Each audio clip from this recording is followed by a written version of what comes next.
Hello dear students, welcome to our YouTube channel. मेरा नाम है मयूरी भागवानी और आज मैं आप सभी के सामने फिर से हाजिर हूँ। 17 अगस्त की आज डेट है और आज हम देखने वाले हैं मेंस डोज में एडिटोरियल एनालिसिस को। एक तो एडिटोरियल है जो बहुत ही इंपॉर्टेंट मुझे लगा, साइंस एंड टेक के ऊपर बेस्ड है, इसको देखेंगे। और दूसरा यहाँ पे एक बड़ा सा एक्सप्लेनर आर्टिकल था जिसके ऊपर आपसे मेंस में भी कई क्वेश्चन आ सकते हैं, इसीलिए इसको मैं यहाँ पे एडिटोरियल एनालिसिस के साथ डिस्कस कर रही हूँ। आर्टिकल है अबाउट इथेनॉल ब्लेंडिंग। ओके, समझ गए? चलो तो इसको डिस्कस करते हैं, शुरुआत करते हैं। उससे पहले मैं बता दूं कि इस एडिटोरियल एनालिसिस की खासियत यह है कि यहाँ पे आप करते हो answer writing practice. Answer writing practice के लिए जो क्वेश्चन आपको दिया जाएगा वो इस सेशन के एंड में दिया जाएगा, तो उसको अटेम्प्ट करना मत भूलना। और एक कंसिस्टेंसी हम लेकर आते हैं, ठीक है? आप भी लाओ, मैं भी लाऊंगी कि हम रेगुलरली ये आंसर्स जो हैं मैं रिव्यू भी करूंगी और आप लोग इसे लिखिएगा भी। आगे बात करते हैं तो देखो, आप मुझसे इन सभी मीडियम्स के थ्रू कनेक्ट कर सकते हो और आपको जो आंसर्स अपने भेजने हैं ना, वो भेजने हैं इस चैनल पे, मयूरी भागवानी यूपीएससी पे। यहीं पे रिव्यू होंगे आंसर्स और एक दूसरे के आंसर्स भी आपको रिव्यू करने हैं, ठीक है?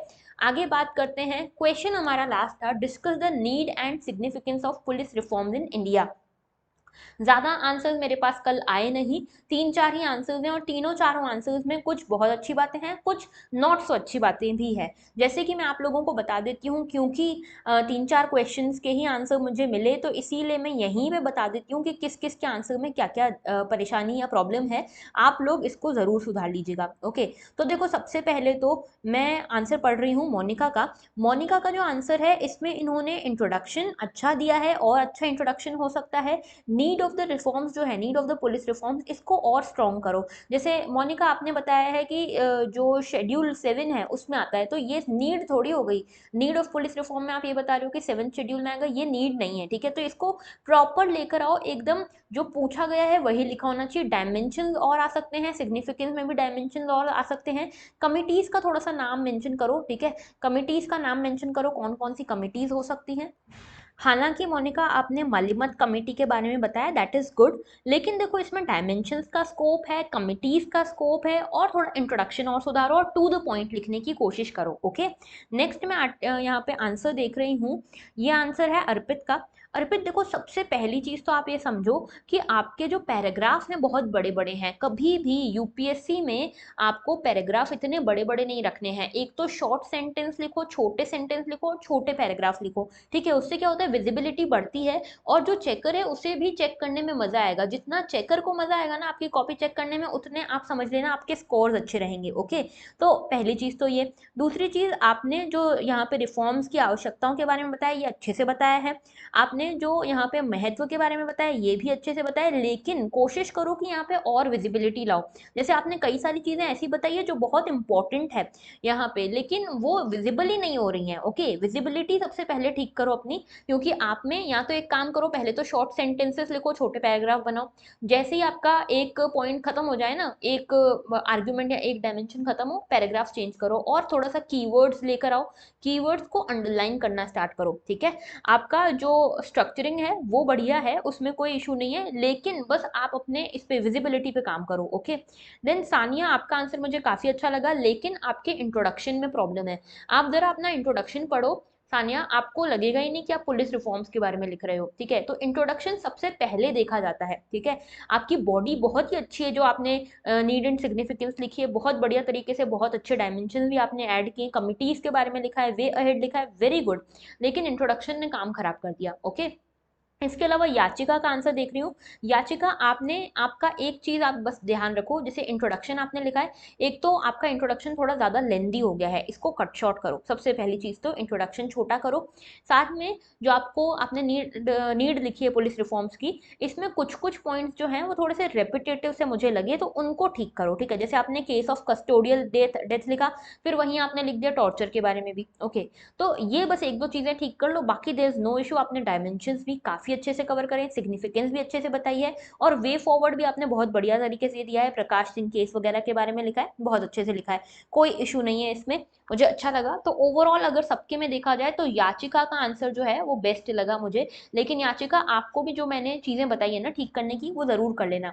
अब देखो बाकी लोग जिन्होंने आंसर्स नहीं लिखे उनको ये सेशन, ये वाला जो पार्ट है हमारे एडिटोरियल एनालिसिस का, बड़ा बोरिंग लग रहा होगा। लेकिन ये देख के आप लोग समझो कि ये जो 4-5 लोग जो डेली आंसर राइटिंग कर रहे हैं वो आपसे आगे हैं, ठीक है। और ऐसे ये तो 4 लोग दिख रहे हैं आपको, इंडिया में कुल कितने बच्चे प्रिपेयर कर रहे हैं, कुल कितने बच्चे आंसर राइटिंग डेली बेसिस पे कर रहे हैं।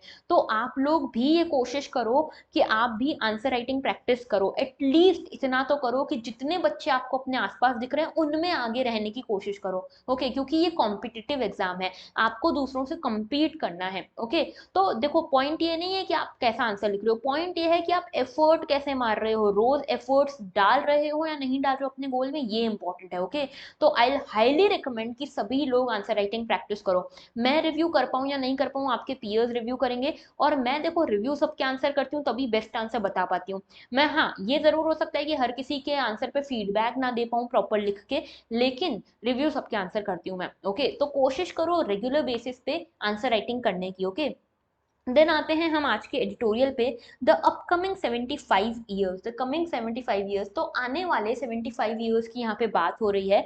अभी हमने 75 ईयर्स कंप्लीट कर लिए हैं, आने वाले 75 ईयर्स में हमारा क्या गोल है। तो हमारे मोदी जी ने तो ये कहा है कि 2047 तक ही हमको अपने देश को डेवलप्ड बनाना है। अब डेवलप्ड बनाने के लिए आपको स्टैंडर्ड ऑफ लिविंग पे तो ध्यान देना पड़ेगा ना, लोगों के स्टैंडर्ड ऑफ लिविंग का पे ध्यान दोगे तभी तो डेवलप्ड बनोगे। अब स्टैंडर्ड ऑफ लिविंग को अगर आपको अच्छा करना है तो यहाँ पे ऑथर के हिसाब से आपको सबसे ज्यादा ध्यान देना चाहिए साइंस एंड टेक्नोलॉजी पे, आपका फोकस जो है वो शिफ्ट हो जाना चाहिए साइंस एंड टेक्नोलॉजी पे। तो देखते हैं यहाँ पे क्या कहा गया है। देखो यहाँ कहा गया है कि जब 75 ईयर्स हमारे खत्म हो रहे हैं तो ऐसे में हमको अपना जो फोकस है उसे थोड़ा सा शिफ्ट करना चाहिए। अभी हम मेजरली ऑब्सेस्ड हैं पॉलिटिक्स के बारे में, बॉलीवुड, क्रिकेट, इन सब के बारे में। हमको अपना फोकस चेंज करके साइंस के बारे में लाना पड़ेगा। हायर स्टैंडर्ड ऑफ लिविंग में अगर हमको आना है तो हमको साइंस एंड टेक पे यहाँ पे फोकस करना पड़ेगा। आप देख लो, इसराइल को देख लो, साउथ कोरिया को देख लो, ठीक है, जापान को देख लो, इन सभी कंट्रीज ने जो ग्रोथ करी है ना, ये करी है साइंस एंड टेक के बेसिस पे, रिसर्च के बेसिस पे। तो हमको यहाँ फोकस करना पड़ेगा। अब कैसे होगा भाई, इसके लिए तो पैसा लगेगा ना, पैसा आपको डालना पड़ेगा रिसर्च में, तब तो होगा। अभी हम कितना खर्च करते हैं, अभी हम 0.7% ऑफ जीडीपी खर्च करते हैं, लेकिन इसको हमको आगे ले जाकर करना है 4%। हम 4% अपने टोटल जीडीपी का अगर आर&डी में बजट डालते हैं तब तो हमारा बहुत बढ़िया काम होगा। लेकिन 4% तक आने के लिए हमको बहुत सारे काम करने पड़ेंगे। साथ में हमको जो इंडिविजुअल इंस्टीट्यूशन है उनको अकोमोडेट करके उनको थोड़ा, उनका थोड़ा बजट बढ़ाना पड़ेगा, सो दैट वो प्रॉपरली इंप्लीमेंट कर सकें साइंस एंड टेक को। और तीसरा, हमको इंडिविजुअल एंटरप्रेन्योर्स को बढ़ावा देना पड़ेगा। साथ में हमको साइंस को सोसाइटी से लिंक करना पड़ेगा, ठीक है, साइंस को सोसाइटी से लिंक करना पड़ेगा। यहाँ पे देखो गवर्नमेंट भी बार बार एनकरेज करती है कि जो बच्चे हैं उनसे सॉल्यूशन मांगे जाते हैं कि देखो सोसाइटी की ये प्रॉब्लम है, आप बताओ आप क्या साइंटिफिक सॉल्यूशन लगाओगे यहाँ पे। तो इस तरह की चीजें और करनी पड़ेंगी। पहले देखो हम क्या क्या करना पड़ेगा, पहली चीज तो ये कि हमको इंफ्रास्ट्रक्चर को स्ट्रेंथन करना है। इंफ्रास्ट्रक्चर स्ट्रेंथन करने के लिए पैसा लगेगा, तो 4% नेशनल जीडीपी का हमारा जाना चाहिए साइंस एंड टेक की रिसर्च में। इसराइल था, साउथ कोरिया था, इन लोगों ने अपनी इकोनॉमीज जो है ना वो साइंस एंड टेक के बेसिस पे ही आगे लेकर गए हैं। लगभग 5-5% हिस्सा जो है जीडीपी का ये लोग साइंस एंड टेक पे, रिसर्च एंड डेवलपमेंट पे खर्च करते हैं। इससे क्या होता है, फिजिकल इंफ्रास्ट्रक्चर भी बनता है, इंटेलेक्चुअल इंफ्रास्ट्रक्चर। आपने सुना होगा इंटेलेक्चुअल प्रॉपर्टी राइट्स के बारे में, तो ये जो इंटेलेक्चुअल प्रॉपर्टी है ये भी तो एक असेट है, ये भी बनती है हमारी इसके यहाँ पे फंडिंग से, ओके। और यहाँ पे जब इंफ्रास्ट्रक्चर आएगा इसके साथ हम ह्यूमन रिसोर्स को डेवलप करेंगे, इनको वेल ट्रेंड करेंगे, इंस्टीट्यूशनल एडमिनिस्ट्रेटर्स को यहाँ पे लेकर आएंगे। ये सब कुछ जब करेंगे तभी यहाँ पे हमारा जो इंफ्रास्ट्रक्चर स्ट्रांग होगा, ओवरऑल साइंस एंड टेक की तरफ हम अपना फोकस शिफ्ट कर पाएंगे। दूसरी चीज है पॉलिसी चेंजेस। पॉलिसी चेंजेस करने से पहले एक और चीज करनी पड़ेगी कि जो इंडिविजुअल इंस्टीट्यूशन है उनको हम लार्ज बजट तो दें, लेकिन उनके साथ जो भी प्रोसेसेस हैं उनको इम्प्लीमेंट भी कराया जाए। जैसे कि जो स्टैंडर्डाइजिंग प्रोसीजर्स हैं उनको फॉलो किया जाए इंस्टीट्यूशन में, ठीक है। ग्लोबल काउंटर पार्ट से हम सीखें, बेस्ट प्रैक्टिसेस कैसी चल रही हैं उनसे हम सीखें। क्यों यूएस में इतना रिसर्च होता है, डेवलपमेंट होता है, क्यों साउथ कोरिया इतना आगे है डेवलपमेंट में, यूक्रेन क्यों इतना आगे है, ये सारी चीजें देखो, अभी आप ये छोड़ो, ताइवान ताइवान में कितनी प्रॉब्लम्स चल रही है, आप सभी को पता है। ताइवान इकलौता सेमीकंडक्टर का बड़ा एक्सपोर्टर है पूरे दुनिया में, ठीक है। तो ये सब जो हो रहा है ये कैसे हो रहा है, हम इनसे सीखें। इसके साथ हम पब्लिक प्राइवेट पार्टनरशिप पे काम करें, इंस्टीट्यूशंस को हम यहाँ पे ग्रांट्स दें, ग्रांट्स रिसीव करें, ठीक है। साथ में हम यहाँ पे जो साइंटिस्ट हैं उनकी रिक्वेस्ट जो है, उनकी रिक्वेस्ट को समझें, उनके बारे में समझें कि उनको क्यों इतना ग्रांट की ज़रूरत है। क्योंकि क्या होता है ना, आपने देखी होगी मूवीज वगैरह जो साइंस एंड टेक से रिलेटेड है, अभी भी आई थी एक रॉकेटरी, उसमें आपने देखा होगा फंडिंग के कितने इश्यूज होते हैं। ये सारे साइंटिस्ट जो है ना उनको सीरियसली नहीं लिया जाता। तो यहाँ पे इनको एकेडमिक्स और इंडस्ट्री का एक कोलैबोरेशन भी हो, ठीक है। तो एक तो साइंटिस्ट को आपको सीरियसली लेना है, R&D पे खर्चा करना है, साइंटिस्ट की ग्रांट्स को समझना है, जो डिमांड्स है उनको समझना है और उनको ग्रांट देना है। साथ में अगर हमको ह्यूमन रिसोर्स भी इस हिसाब से डेवलप करना है ना, HRD डेवलपमेंट करना है, तो हमको क्या करना पड़ेगा, इंडस्ट्रीज को साथ में लाना पड़ेगा अकेडमिक्स के। कि अकेडमिक्स से लोग निकल तो जाते हैं, कॉलेज पास कर तो देते हैं, लेकिन एम्प्लॉयबिलिटी नहीं है उनमें, ठीक है, स्किल्स नहीं है। तो इंडस्ट्री अगर साथ में आएगी, बता देगी पहले से कि हमको इन स्किल्स की जरूरत है, तो अकेडमिक्स उस पर ही काम करेंगे, है ना। इसके साथ देखो कुछ चीज़ें और है, जैसे कि यहाँ पे रिसर्च ग्रांट्स के ऊपर हमको ज़्यादा खर्चा करने की ज़रूरत है। स्टाफिंग जो है उसको एडिक्वेट बनाना है, अभी क्या है, इनएडिक्वेट स्टाफिंग है, इसको एडिक्वेट बनाना है। फंडिंग एजेंसीज में भी स्टाफिंग कम है, ट्रांसपेरेंसी की कमी है। जो आप डिमांड फॉर ग्रांट देते हो, ग्रांट्स आप जो देते हो उसमें ट्रांसपेरेंसी की कमी है, कहाँ जा रहा है वो ग्रांट समझ नहीं आता। इंटरनेशनल स्टैंडर्ड रिव्यू प्रोसेस जो है वो भी ढीला सा है, फीडबैक प्रोसेस भी ढीला सा है, डिले बहुत होता है फंड्स में। जैसे मान लो कि आज आपने यहाँ पे इसरो ने बोला कि हमको इस चीज़ के लिए फंड दिया जाए, ठीक है, कुछ XYZ फंड की मांग करी। अब ये फंड आते आते 1-1.5 साल हो जाते हैं। हमारा प्लान था कि हम इसको इम्प्लीमेंट करके सबसे दुनिया में फर्स्ट आ जाएंगे, ये चीज़ हम पहली बार करेंगे जो भी प्रोजेक्ट है। लेकिन 1.5 साल तो फंडिंग में लग गए, इसके बाद बनेगा प्रोजेक्ट, तो हमसे पहले चाइना, हमसे पहले US वो काम कर चुके होते हैं, तो हमारी जो रेप्यूट बननी चाहिए वो बन नहीं पाती, ठीक है। इसके साथ अप्रेजल सिस्टम जो है वो भी बहुत पुराना है, तो साइंटिस्ट जो है उनको अप्रेजल भी नहीं मिलता, ठीक है। और इसके एक देखो, एक हमारे देश में एक जो नेगेटिव नोशन है वो ये कि R&D में जाना जो है वो एकदम घाटे का सौदा है, लॉस मेकिंग बिजनेस है। क्यों? क्योंकि यहाँ पे जो आपको जॉब अपॉर्चुनिटीज मिलनी चाहिए, जो रेम्यूनरेशन आपको मिलना चाहिए वो नहीं मिलता, ठीक है। अब इसमें देखो, एक तो ये कि हम क्या कर सकते हैं, बेस्ट प्रैक्टिसेस उठाएं सभी इंडस्ट्रीज से, एडमिनिस्ट्रेशन से, आसपास की कंट्रीज से, और इसको फॉलो अप करें। जैसे अभी क्या पूरे वर्ल्ड में पासपोर्ट्स जो है, पासपोर्ट सर्विसेज जो है उसको टेक्नोलॉजी से जोड़ने के लिए TCS जो है वो बहुत बढ़िया काम कर रहा है। तो हमारे देश की इंडस्ट्री और पूरे वर्ल्ड में प्रॉपर पेपर सबमिशन और पासपोर्ट वगैरह का काम कर रही है, तो ये बहुत अच्छी चीज़ है, इससे हमको सीखना चाहिए। और डिसीजन मेकिंग प्रोसेस को थोड़ा ईजियर बनाना चाहिए, ठीक है, फास्ट बनाना चाहिए। इसके अलावा देखो, एक चीज ये है कि साइंस को हम मासेस से जोड़ें, यानी कि साइंस को सोसाइटी से जोड़ने की जरूरत है, सोसाइटी को किस चीज की जरूरत है उसके ऊपर साइंस काम करे, ठीक है। इस तरह की चीजें करने की जरूरत है। जैसे प्रॉपर न्यूट्रिशन के लिए हम साइंटिफिक रिसर्च करें, जैसे अभी हमने कुछ दिनों पहले राइस फोर्टिफिकेशन के बारे में पढ़ा था। ये क्या है, एक साइंटिफिक तरीका ही तो है कि हम न्यूट्रिशन को यहाँ पे प्रॉपरली पहुंचाएं। ग्रीन लीव्स की, अब देखो जो प्लांट्स हैं वो यहाँ पे लीव्स ज्यादा ग्रीन नहीं कर सकते, लेकिन हमारे पास और तरीके हैं जिसके थ्रू हम किसी भी फूड को ज्यादा न्यूट्रिशियस बना सकते हैं, ये फोर्टिफिकेशन के थ्रू। एंटरप्रेन्योर्स को हम लेकर आए, एंटरप्रेन्योर्स को यहाँ पे लैब्स से लिंक करें, उनको यहाँ पे आइडियाज प्रमोट करने दें। साथ में जो साइंटिस्ट हैं, साइंटिस्ट को एनकरेज करें कि वो इनोवेट कर सकते हैं, उनको थोड़ी सी ऑटोनॉमी दी जाए प्रोसीजर्स वगैरह से। एंटरप्रेन्योरशिप जो है उसको बढ़ावा मिले, मतलब उनको यहाँ पे आइडियाज तो रखने दिए ही जाए, लेकिन साथ में यहाँ पे उनको एग्जीक्यूट करने के लिए जो प्रोसेस है उसको लिबरल बना दिया जाए। अब देखो क्वेश्चन खड़ा होता है कि यहाँ पे ऑथर ने तो बात कर दी 4% GDP लगाओ, इतना परसेंट GDP लगाओ, 125 बिलियन डॉलर लगाओ, यानी कि 125 बिलियन डॉलर यानी कि 10 लाख करोड़ रुपए लगाओ, ठीक है। अब इतनी बातें तो करने, पैसा लाएंगे कहाँ से? तो ऑथर का कहना है ये पैसा हम, ऐसा नहीं कि हम हॉस्पिटल बनाना छोड़ दें, इंफ्रास्ट्रक्चर बनाना छोड़ दें, रूरल डेवलपमेंट करना छोड़ दें, ये सब नहीं करना है। हमको ये पैसा लाना है डिफेंस सेक्टर से। अभी हम डिफेंस में बहुत खर्चा कर रहे हैं, ये डिफेंस सेक्टर से पैसा यहाँ खींचा जाए, ये कहते हैं ऑथर।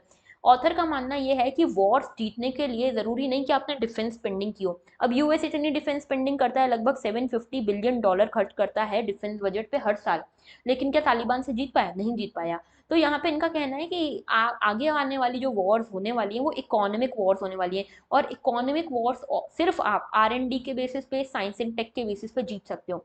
इसीलिए यहाँ पे पैसा लगाना सही डील होगी, ओके। तो ये इंपॉर्टेंट आर्टिकल था, इसको आप इसके नोट्स बना लेना, पॉइंटर्स के। नेक्स्ट हमारा आर्टिकल है अबाउट इथेनॉल ब्लेंडिंग। तो देखो इथेनॉल ब्लेंडिंग को लेकर हमारे जो मोदी जी हैं, प्राइम मिनिस्टर हैं, उन्होंने कहा है कि हमारा टारगेट था 10% ब्लेंडिंग करने का, जिसको हमने टाइम से पहले ही अचीव कर लिया है। 76 इंडिपेंडेंस डे पे उन्होंने ये कहा है। और हम यहाँ पे धीरे धीरे आत्मनिर्भर बन रहे हैं एनर्जी सेक्टर में। तो पहले तो मैं आपको बता दूं इथेनॉल ब्लेंडिंग क्या होता है। अभी देखो क्या होता है, हमको कुछ भी गाड़ी चलानी है, कोई भी व्हीकल चलानी है, उसके अंदर हमको डलवाना पड़ता है फ्यूल। पेट्रोल हो गया, डीजल हो गया, जो भी हो गया। ये पेट्रोल डीजल वगैरह जो है ये बाहर से आते हैं, तो हम इसको क्या करते हैं, इंपोर्ट करने के चक्कर में हमारा बहुत ज्यादा पैसा तो इस बिल को चुकाने में ही चला जाता है। तो इंपोर्ट बिल्स बहुत ज्यादा ज्यादा रहते हैं, जिसमें हमारा फॉरेक्स रिजर्व जो है वो खर्च होने लगता है। ठीक है। तो अब हम क्या कर सकते हैं, अब हम यहाँ पे क्या कर सकते हैं, ये जो पेट्रोल है, पहले मान लो 100 लीटर पेट्रोल लग रहा था, अब इसमें 100 लीटर पेट्रोल की जगह हम क्या कर सकते हैं, 90 लीटर पेट्रोल डालें और 10 लीटर इथेनॉल डालें। ऐसा करने से भी हमारी गाड़ी अच्छे से चलेगी, इनफैक्ट इफिशियंसी बढ़ के चलेगी, और इसमें हमारा जो 10 लीटर का इम्पोर्ट बिल है वो बच जाएगा। ये तो छोटी बात हो रही है, ये बड़े लेवल पे सोचोगे तो बहुत ज्यादा पैसा हमारा बच सकता है। तो इथेनॉल ब्लेंडिंग ये है कि पेट्रोल को यहाँ पे जो है जलाना है, अगर आपको पेट्रोल यूज करना है तो इसको इथेनॉल के साथ ब्लेंड कर दो। ठीक है। तो क्या होगा, इथेनॉल जो है एग्रीकल्चर बाय प्रोडक्ट होता है। जो आप बाकी सारी चीजें बनाते हो ना, जैसे कोई भी क्रॉप आपने उगाई, शुगर केन उगाई या कोई सीरियल की क्रॉप उगाई, उसके जो सटल बच, जैसे यहाँ पे सबल बच जाता है ना, जो नीचे की डंठल बच जाती है, उन सब के थ्रू इथेनॉल प्रोड्यूस होता है। ठीक है। तो शुगर केन हो गया या राइस हस्क हो गया, मेज हस्क हो गया, इससे शुगर केन बन ये इथेनॉल बनता है। तो इथेनॉल बेसिकली बाय प्रोडक्ट है एग्रीकल्चर क्रॉप्स का, जिसके लिए हमको कहीं किसी दूसरी कंट्री को यहाँ पे फॉरेन रिजर्व हमारा देना नहीं पड़ेगा, हमको कुछ इंपोर्ट नहीं करना पड़ेगा। तो पेट्रोल में इस तरह का 10% इथेनॉल अगर हम मिला लें तो E10 बन जाएगा, और E10 से क्या होगा, हमारा इंपोर्ट बिल कम हो जाएगा। अभी नीति आयोग ने ये टारगेट सेट किया है कि चलो अब हमने 10% तो मान लिया है, E10 हमारे देश में आ गई ये पॉलिसी, यानी कि पेट्रोल के साथ 10% इथेनॉल मिलाया जाता है। अभी यहाँ पे हम E20 की तरफ बढ़ रहे हैं, और नीति आयोग ने अपने लिए टारगेट रखा है 2025। बाय 2025 हमको इथेनॉल की ब्लेंडिंग 20% तक करनी है। अब देखो यहाँ पे जो प्रोजेक्शन है वो बताते हैं कि बड़ी ही चैलेंजिंग सा हमने काम ले लिया है अपने माथे पे। क्यों? क्योंकि चलो ये जो आपने E20 का गोल रखा है अपने सामने वो तो ठीक है 2025 तक, लेकिन इसके लिए इथेनॉल चाहिए, और इथेनॉल कहाँ से आता है, एग्रीकल्चर से आता है। एग्रीकल्चर आपको करना पड़ेगा तभी इथेनॉल बनेगा। तो यहाँ पे जो टारगेट्स है ना क्रॉप प्रोडक्शन के, इथेनॉल प्रोडक्शन के, ये बहुत बड़े रखे हुए हैं। जैसे अभी देखो हमारे यहाँ पे ग्रेन प्रोडक्शन इस ग्राफ के हिसाब से चल रहा है। ठीक है। तो बाय 2025 हम मैक्सिमम कितना कर लेंगे, मैक्सिमम यहाँ तक आ जाएंगे, 80 MMT तक आ जाएंगे। लेकिन जो हमारा टारगेट है ना 2025-26 का, कि हमको इथेनॉल बनाना है इतना, उसके लिए हमको यहाँ तक आना पड़ेगा, जो कि एक तरह से बहुत ही डिफिकल्ट लग रहा है। ग्रेन प्रोडक्शन एकदम हमारा इतना कैसे बढ़ जाएगा आने वाले 3 सालों में। ठीक है। ये एक बड़ा चैलेंज है। अब देखो यहाँ पे जो बात कर रहे हैं इथेनॉल की, तो इथेनॉल दो जनरेशन होती हैं इसकी, first generation, second generation. First generation वो है जो मोलासेस, जिसके मोलासेस के थ्रू भी ये बनता है, शुगर केन वगैरह के थ्रू, मोलासेस के थ्रू बनता है। और दूसरा यहाँ पे rice straw, wheat straw, bamboo, woody biomass, इनके थ्रू बनता है। तो ये 2G है। ठीक है। इसको 2G या सेकंड जनरेशन कहा जा रहा है। अब एक फायदा तो ये होगा इथेनॉल ब्लेंडिंग का, कि हमारा पेट्रोल के साथ पेट्रोल कम लेना पड़ेगा, हमको इम्पोर्ट करना पड़ेगा, हमारा इम्पोर्ट बिल जो है वो कम हो जाएगा। ठीक है। पैसा कम खर्च करेंगे, फॉरेक्स रिजर्व कम खर्च होगा। लेकिन एक और फायदा है कि जो फार्मर्स हैं हमारे देश में वो काफी डिस्ट्रेस में चल रहे हैं। अब उनका क्या होगा कि अगर उनका ये जो वेस्ट है, जैसे जो राइस हस्क हो गया, ये वेस्ट है उनके लिए। ठीक है। वो क्या करेंगे इसका, तो इस वेस्ट से इथेनॉल बन सकता है। तो उनका फार्मर्स की जो इनकम है वो भी बढ़ जाएगी कुछ ना करके। ठीक है। इनकम बढ़ जाएगी। और तीसरी चीज ये कि यहाँ पे कोई सबल बर्निंग नहीं होगी। वैसे क्या करते थे फार्मर्स, इसको जला देते थे, एक साथ इकट्ठा करके जला देते थे। इसके कारण होता था एयर पॉल्यूशन, कार्बन एमिट होता था। अब ये भी नहीं होगा, तो एयर पॉल्यूशन भी बच गया हमारा, एनवायरमेंट के तौर पे भी हम बच गए। अब देखो ये ऐसा नहीं कि सिर्फ इंडिया के दिमाग में ये आइडिया चमका, इससे पहले कई कंट्रीज आ चुकी हैं, यूएस, चाइना, कनाडा, ब्राजील, इन सब ने इथेनॉल ब्लेंडिंग चालू कर दिए। और ब्राजील तो बहुत ही बढ़िया कर रहा है। 2021 में ये 27% ब्लेंडिंग कर चुका है इथेनॉल की। मतलब जितना भी फ्यूल लेता है ना ये, तो फ्यूल जैसे मान लो 100 लीटर फ्यूल की जरूरत है, तो 100 में से सिर्फ और सिर्फ यहाँ पे देखो जो हमारा 63% जो है ये डलता है, 63 लीटर फ्यूल जो है वो डलेगा, बाकी 27% 20% जो है वो डलता है इथेनॉल। बहुत बढ़िया काम किया है। ऑटो इंडस्ट्री क्या कहती है? ऑटो इंडस्ट्री कह रही है कि हम कर देंगे E20 कर देंगे 2025 तक, कोई टेंशन नहीं है, लेकिन इसमें हमको सब कुछ बदलना पड़ेगा, अंदर का सामान जैसे कि plastics, rubber, steel, petrol point सब कुछ यहाँ पे चेंज होगा, स्टोरेज भी चेंज होगा, स्टोरेज भी ज्यादा देना पड़ेगा। तो क्या कोई अल्टरनेटिव है? क्योंकि इससे तो क्या होगा कि अगर हम ये नहीं करते ना चेंजेस, तो रस्टिंग होने लग जाएगी, इथेनॉल के कारण रस्टिंग होने लग जाएगी गाड़ी के अंदर, और इसके अगर करते हैं तो कॉस्ट बहुत बढ़ जाएगा। तो क्या किया जाए भाई? तो यहाँ पे ये कहा जा रहा है कि अभी तो हम यहाँ पे ये यूज कर रहे हैं कि ऑटो इंडस्ट्री कहती है कि अभी वो बायोफ्यूल यूज कर रहे हैं, ठीक है, बायोफ्यूल उनको यूज करने हैं। आगे आने वाले टाइम में वो धीरे धीरे ब्लेंडिंग की तरफ भी जाएंगे। अभी तो वो फ्यूल बेस्ड गाड़ियां बना रहे हैं, इलेक्ट्रिक व्हीकल्स बना रहे हैं, आगे जाके बायोफ्यूल्स यूज करेंगे, ठीक है। इससे क्या होगा, बायोफ्यूल जो है इनमें कम से कम इन्वेस्टमेंट लगता है, ओके, और कम से कम इन्वेस्टमेंट लगता है, इकोनॉमिक लॉसेस भी कम होते हैं क्योंकि बहुत ज्यादा चेंजेस आपको लाने नहीं पड़ते, साथ में एनवायरमेंट भी काफी अच्छे प्रॉफिट में रहता है, ठीक है। तो फिर यहाँ पे क्या चैलेंजेस है? इंडस्ट्री बोल रही है हमारे लिए जो ये इथेनॉल ब्लेंडिंग को बढ़ाना डिफिकल्ट है, इससे तो हम बायोफ्यूल का काम कर लें, ठीक है। तो इथेनॉल ब्लेंडिंग जो है 20% करना है, उसके लिए चैलेंजेस क्या है? चैलेंजेस ये है कि पहले तो हमको इंजन का ऑप्टिमाइजेशन करना पड़ेगा, इसके बाद हमको गाड़ी में जो फील्ड ट्रायल्स वगैरह है वो करने पड़ेंगे, साथ में हमको क्या करना पड़ेगा, इसके लिए ट्रांजिशन हमको तैयार करना पड़ेगा। ट्रांजिशन कैसे? कि हम जो जैसे E10 से E20 की तरफ जा रहे हैं, तो ऐसे में हमको स्टोरेज के लिए भी अलग से यहाँ पे कुछ व्यवस्था करनी पड़ेगी व्हीकल में कि इथेनॉल प्रॉपरली स्टोर हो जाए, ज़्यादा इथेनॉल स्टोर हो जाए, ठीक है। तो ये भी करना पड़ेगी, इसके अंदर हमारा कॉस्ट जाएगा। तो ये सारे इश्यूज अभी लग रहे हैं, ठीक है। अभी देखो यहाँ पे क्या हो सकता है कि हम यहाँ पे एक इशू, बड़ा इशू ये भी है कि चलो तुम तो गाड़ी में, ऑटो इंडस्ट्री में कर भी लोगे चेंजेस, लेकिन इसके लिए तो एग्रीकल्चर में भी बढ़ावा देना पड़ेगा ना तुमको, शुगर केन को भी तो बढ़ावा देना पड़ेगा। कितना शुगर केन उगाओगे? अब देखो शुगर केन इसका प्राइमरी सोर्स है, सबसे ज्यादा शुगर केन से इथेनॉल निकलता है। अब शुगर केन उगाने में लगता है बहुत ज्यादा पानी, और ये पानी कितना लाओगे? मतलब अगर 100 kg शुगर आपको निकालनी है शुगर केन की क्रॉप से, 70 लीटर उसमें इथेनॉल निकलेगा, और इसके लिए पानी लगेगा लगभग 2800 लीटर्स। इतना ज्यादा पानी आपको डालना पड़ेगा। सीरियल्स के बेसिस पे अगर आप करना चाहते हो तो सीरियल्स में भी आपको अपनी क्रॉप की प्रोडक्शन बहुत तेजी से बढ़ानी पड़ेगी, ठीक है। और ये करने के लिए आपका मौसम भी साथ देना चाहिए। तो अभी सबसे ज्यादा स्केप्टिकल जो है ना हम, वो है इसको प्रोडक्शन को लेकर कि क्या हम इस सीरियल वगैरह का प्रोडक्शन इतना बढ़ा पाएंगे या नहीं बढ़ा पाएंगे, ओके।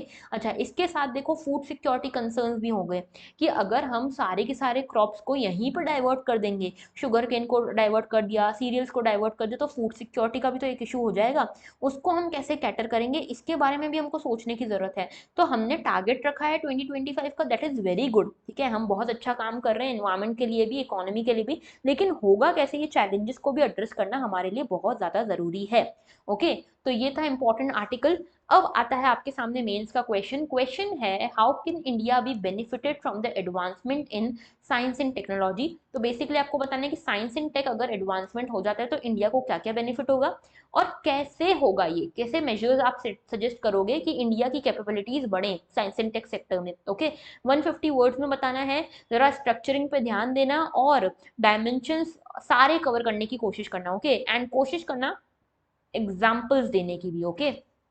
तो इसके आंसर्स मैं वेट करूंगी। और एक चीज और मैं बता दूं कि जो भी स्टूडेंट्स रेगुलरली पार्टिसिपेट कर रहे हैं हमारे इन क्वेश्चंस में, जैसे हमारा जो डीएनए आता है उसमें मैं आपसे हर रोज कुछ क्वेश्चन पूछती हूँ, तो डीएनए का जो क्वेश्चन है उसमें अगर आप पार्टिसिपेट कर रहे हो, आप उसका रिप्लाई कर रहे हो मुझे कमेंट सेक्शन में, या फिर ये आंसर राइटिंग प्रैक्टिस कर रहे हो, अपने आंसर्स भेज रहे हो, चाहे कैसा भी आंसर भेजो, देखो आई अंडरस्टैंड कि आप बहुत ज्यादा महारथी नहीं होगे, तभी तो यहाँ पे प्रैक्टिस करवा रहे हैं। तो अगर आप आंसर अपना भेजते हो, ये करते हो और क्विज में पार्टिसिपेट करते हो और अपने स्कोर्स कमेंट करते हो, जो हमारी क्विज है प्रीलिम संग्राम जो रात को आता है उसमें, ये तीनों काम अगर आप करते हो तो इस वीक के एंड में आपको मिलने वाला है एक सरप्राइज। बहुत ही गिने चुने लोग हैं जो तीनों चीजों में पार्टिसिपेट करते हैं, तो तीनों में जो भी पार्टिसिपेट करेगा उसको मिलेगा मेरी साइड से एक surprise, and mind this, believe me you won't regret it, okay.